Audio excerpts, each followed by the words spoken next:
Hello friends, कैसे हो? I hope आप अच्छे होंगे। जैसा कि आप थंबनेल देख चुके हैं, हम बात कर रहे हैं रीड प्रीवियस पेपर की, यानी ये लेवल फर्स्ट के लिए है। ठीक है, तो पर्टिकुलर आज ईवीएस यानी एनवायरनमेंट स्टडी की बात कर रहे हैं। ठीक है, तो इससे संबंधित जितने भी क्वेश्चन बनते हैं, यानी 30 क्वेश्चन बनते हैं, तो 30 क्वेश्चनों को ही सॉल्व करेंगे। इसके साथ हम 2015 का पेपर हुआ था ये 16 में, तो उसके भी क्वेश्चन साथ में देख लेंगे। ठीक है, चलो स्टार्ट करते हैं।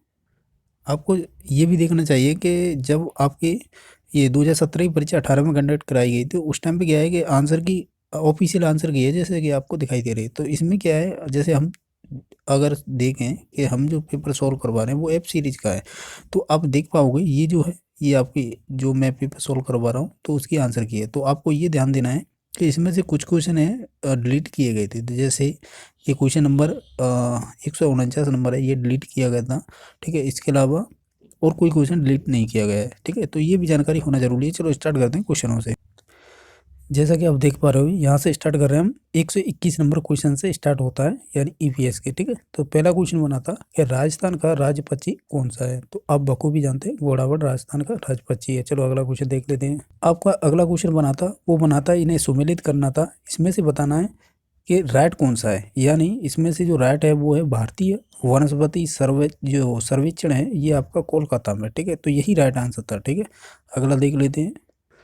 आपका अगला क्वेश्चन बना था कि निम्नलिखित में से कौन सा एक नवीनीकरण ऊर्जा का स्रोत नहीं है। तो स्रोत नहीं है ये बताना है। तो एकमात्र था जीवाश्म, बाकी ये सभी है ना, 3 ऑप्शन है, ये सभी नवीनीकरण ऊर्जा के स्रोत हैं, जबकि इसका राइट आंसर होगा ये नंबर है, यही नहीं था। ठीक है, चलो अगला देख लेते हैं। जैसा कि आपको स्क्रीन पर दिखाई दे रहा है, अगला क्वेश्चन बना था तो जो पारितंत्र है, जैसे इकोसिस्टम बोलते हैं, का शब्द का गठन किसने किया था। तो आप बखूबी जानते हैं, एजी टेंसले ने किया था। ठीक है, चलो अगला क्वेश्चन देख लेते हैं। आपका अगला क्वेश्चन बना था कि भारत का सर्वाधिक वर्षा वाला स्थान कौन सा है। तो आप बखूबी जानते हैं, ये भी माथेरान है। ठीक है, चलो अगला क्वेश्चन देख लेते हैं। आपका अगला क्वेश्चन था कि पर्यावरण के जैविक घटक में सम्मिलित है, यानी जैविक घटक बताना है, बायोलॉजिकल। ठीक है, तो वो है आपका पौधा, यानी जिसे प्लांट बोलेंगे, और बाकी नहीं है। ठीक है, या ये कह सकते हो ये सजीव है, बाकी सभी ये निर्जीव हैं, ऐसे भी लगा सकते हैं, क्योंकि आप जानते हो जैविक घटक की बात करते हैं तो सजीव और निर्जीव की बात करनी पड़ती है। ठीक है, चलो अगला क्वेश्चन बना था कि मीन माता रोग का संबंध निम्नलिखित में से किससे है। तो आप बखूबी जानते हैं कि जो मीन माता रोग होता है वो मरकरी से होता है, यानी एजी इसे इंडिकेट करते हैं मरकरी को।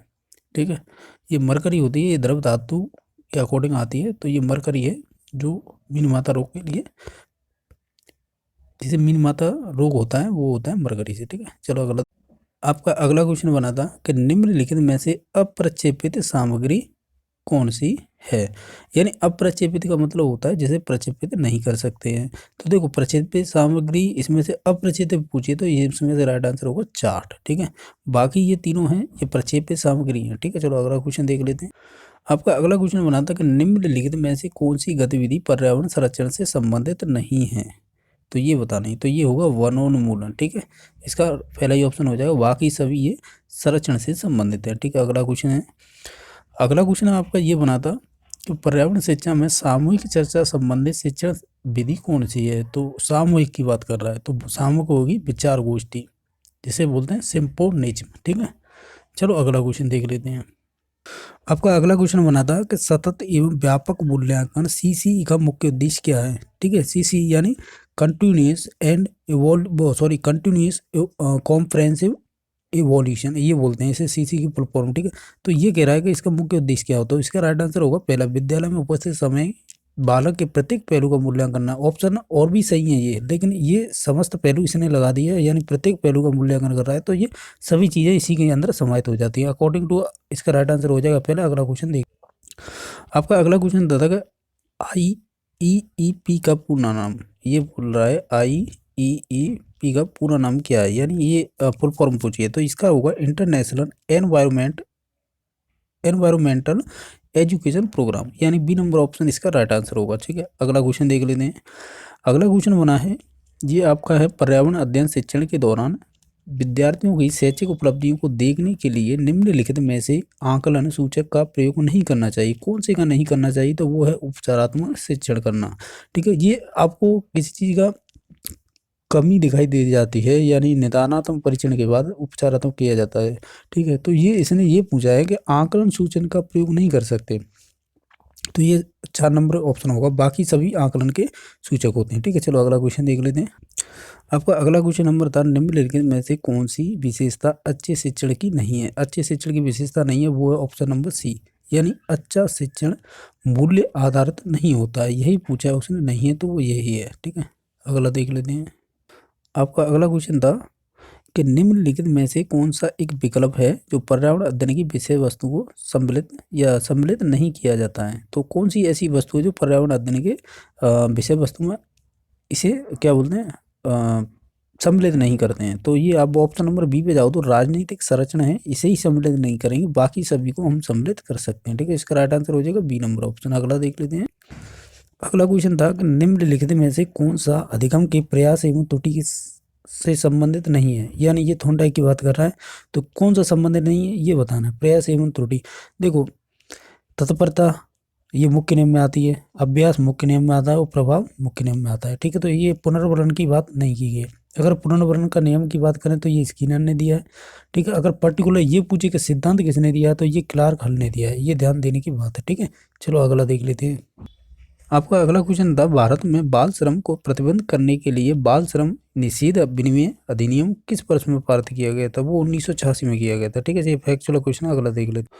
आपका अगला क्वेश्चन था कि भारत में लड़कियों व लड़कों के विवाह की न्यूनतम आयु कितनी है? तो आप बखूबी जानते हैं इसका, 18 वर्ष तो होनी चाहिए लड़की की आयु और 21 वर्ष होनी चाहिए लड़के की आयु। ठीक है, चलो अगला देख लेते हैं।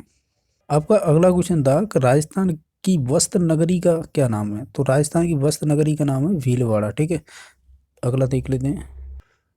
आपका अगला क्वेश्चन बना था कि नशीली दवाओं की लत को नियंत्रित करने के लिए आमतौर पर प्रयुक्त की जाने वाली औषधि का क्या नाम है? तो वो आपकी पैथिडीन है। ठीक है, ये अच्छा क्वेश्चन बना था। चलो अगला देख लेते हैं।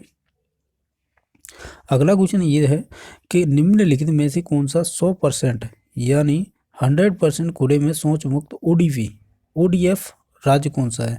तो ODF राज्य है आपका केरल। ठीक है, ये ध्यान देने की बात है, ये करंट से पूछा गया था उस टाइम पे। अगला देख लेते हैं कि राजस्थान के राज्य सभा सांसदों की कुल संख्या कितनी होती है? तो ये बताना है, तो ये होगी आपकी 10। ठीक है, अगला देख लेते हैं। अगला है, नायलॉन का आविष्कार किसने किया था? तो नायलॉन का आविष्कार आपका किया था या इसे बोलते हैं वॉलेस कैरोथर्स। ठीक है, इसे वालेस भी बोल देते हैं, नहीं तो वॉलेस कैरोथर्स भी बोल देते हैं। ठीक है, चलो अगला क्वेश्चन देख लेते हैं। आपका अगला क्वेश्चन था, निम्नलिखित में से कौन सा राजस्थान से संबंधित नहीं है? तो वो ये है माघ मेला, राजस्थान से संबंधित नहीं है, बाकी ये तीनों है वो राजस्थान से संबंधित हैं। ठीक है, अगला देख लेते हैं। आपका अगला क्वेश्चन था कि भारत में प्रथम यात्री रेलगाड़ी शुरुआत कब की गई? यानी यात्री की पूछा है, तो इसका राइट आंसर होगा 1853 में। ठीक है, चलो अगला क्वेश्चन देख लेते हैं कि पीसी कल्चर क्या है, ये पूछा है। ठीक है, आपका अगला क्वेश्चन बना था पीसी कल्चर क्या है? तो ये है मछली पालन। ठीक है, चलो अगला देख लेते हैं कि ये कह रहा है झामर कोटड़ा खदान, ये खदान प्रसिद्ध है, किसके लिए प्रसिद्ध है ये बताना है हमें। तो ये है आपकी रॉक फॉस्फेट के लिए। ठीक है, चलो अगला क्वेश्चन देख लेते हैं। अगला क्वेश्चन बना था कि निम्नलिखित में से कौन सा संक्रामक रोग है?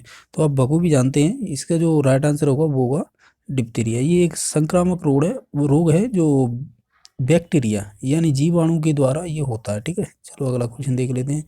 अगला क्वेश्चन बना था कि कौन सा परीक्षण HIV प्रत्यक्ष संबंधित है? ठीक है, तो ये क्वेश्चन किया गया था डिलीट। ठीक है, इनमें सभी को बोनस मिला था। तो अगला क्वेश्चन देख लेते हैं कि भारत में पल्स पोलियो जो टीकाकरण है कार्यक्रम कब प्रारंभ किया गया था? तो ये आपका किया गया था 1995 से। ठीक है,